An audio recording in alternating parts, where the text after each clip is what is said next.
Assalamualaikum warahmatullahi wabarakatuh. Bismillahirrahmanirrahim. Alhamdulillahirabbil alamin wa bihi nasta'inu ala umuri din.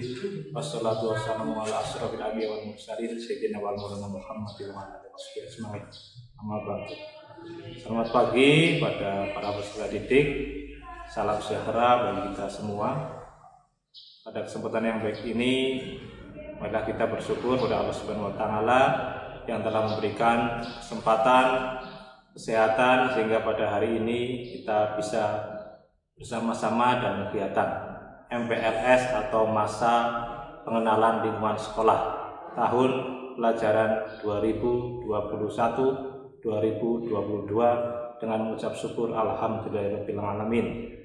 Sholawat dan salam kita aturkan pada junjungan kita Nabi Agung Muhammad sallallahu alaihi wasallam yang selalu kita nantikan syafaatnya, dan semoga kita termasuk umatnya yang akan mendapatkan syafaat besok di yaumil akhir. Amin. Sebelumnya saya memperkenalkan diri, nama saya Bapak Supri Martono Teguh Raharjo SPD. Kami pada tahun ini diberi mandat untuk mengampu mata pelajaran matematika untuk kelas 7E, F, G, dan 7H. Selain itu, kami juga diberi mandat sebagai wakil kepala sekolah bidang kurikulum. Sebelumnya kami sampaikan selamat pada kalian peserta dari kelas 7 yang telah berhasil dalam seleksi PPDB daftar siswa baru, dan kalian yang terpilih untuk menjadi kelas 7 pada tahun pelajaran 2021-2022. Silakan untuk bersyukur, tidak hanya bersyukur secara ucapan, tetapi bersyukur dengan tindakan, bisa dengan belajar lebih giat, berbakti kepada orang tua dan guru, dan beramal kebaikan dengan sesama teman.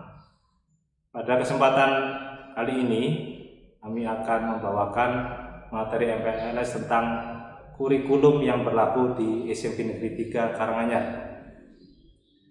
Apakah itu kurikulum? Kurikulum adalah seperangkat alat dan administrasi yang dibuat oleh satuan pendidikan yang akan digunakan untuk pembelajaran pada periode tertentu untuk peserta didik. Kurikulum yang berlaku di SMP Negeri 3 Karanganyar adalah kurikulum 2013 yang telah berlangsung mulai tahun 2013, kemudian terdapat revisi pada tahun 2016. Kurikulum 13 menggunakan pendekatan yang namanya pendekatan saintifik.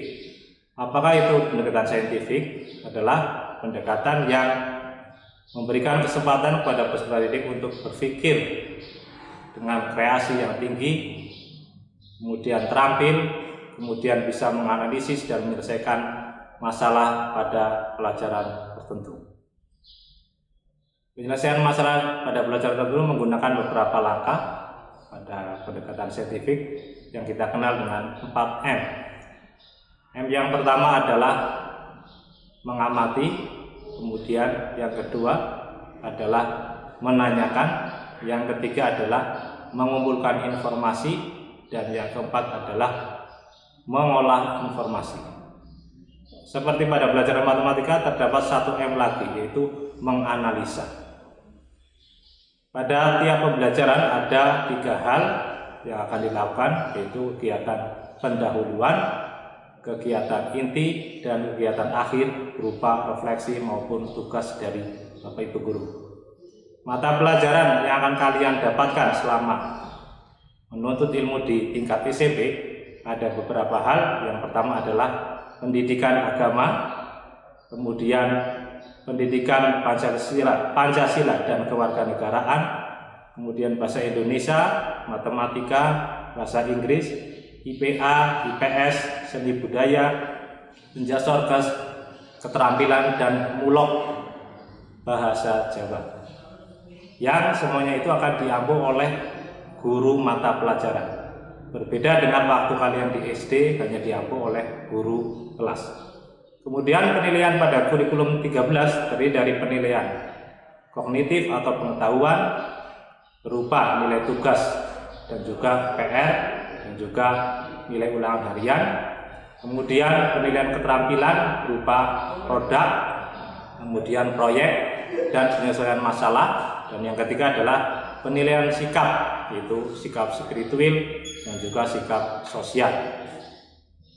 Kemudian penilaian sekolah ada beberapa hal, yaitu yang pertama PTS atau penilaian tengah semester, kemudian PAS penilaian akhir semester, dan PAT penilaian akhir tahun. Dan untuk kelas 9 ada ujian yang namanya ujian sekolah. Khusus untuk kelas 8 terdapat satu penilaian, yaitu yang disebut dengan AN. AN adalah terdiri dari AKM dan juga survei. Yang pertama adalah penilaian numerik dan yang kedua adalah penilaian membaca. Untuk survei ada dua juga, yaitu survei karakter dan survei tempat belajar. Kemudian untuk AKM nanti hanya dilaksanakan oleh kelas 8 yang diambil secara acak sekitar 45 sampai 50 anak. Untuk kriteria ketuntasan minimal untuk kelas 7, 8, dan 9 untuk sekolah adalah 70, di mana nanti KKM untuk setiap mata pelajaran akan berbeda-beda. Pada masa pandemi COVID-19 yang telah berlangsung selama 2 tahun ini, dimungkinkan pembelajaran masih menggunakan pembelajaran jarak jauh atau daring selama beberapa waktu yang belum ditentukan. Untuk itu, persiapkan diri kalian selama pembelajaran selama mulai pukul 7 sampai dengan pukul 11 selalu standby, mengisi daftar hadir, mengikuti pembelajaran dan mengerjakan tugas yang diberikan oleh Bapak Ibu guru. Gunakan perangkat handphone maupun laptop, kemudian gunakan kuota internet dengan sebaik mungkin untuk belajar, bukan hanya untuk bermain game, apalagi dengan game online.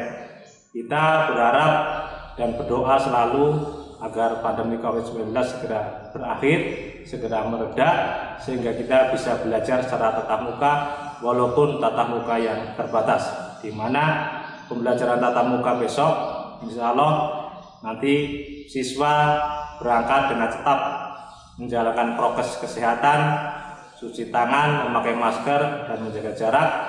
Kemudian banyak siswa yang hari dibatasi bisa 25% sampai 50%. Dan selama 1 minggu pembelajaran ya bisa mungkin hanya 2 atau 3 hari. Pesan saya, tetap semangat dalam belajar dalam kondisi apapun dan selalu berdoa minta pertolongan kepada Tuhan Yang Maha Esa dan selalu berusaha menjaga kesehatan, salah satunya dengan menerapkan protokol kesehatan dimanapun kalian berada. Tetap semangat, merdeka belajar. Assalamualaikum warahmatullahi wabarakatuh.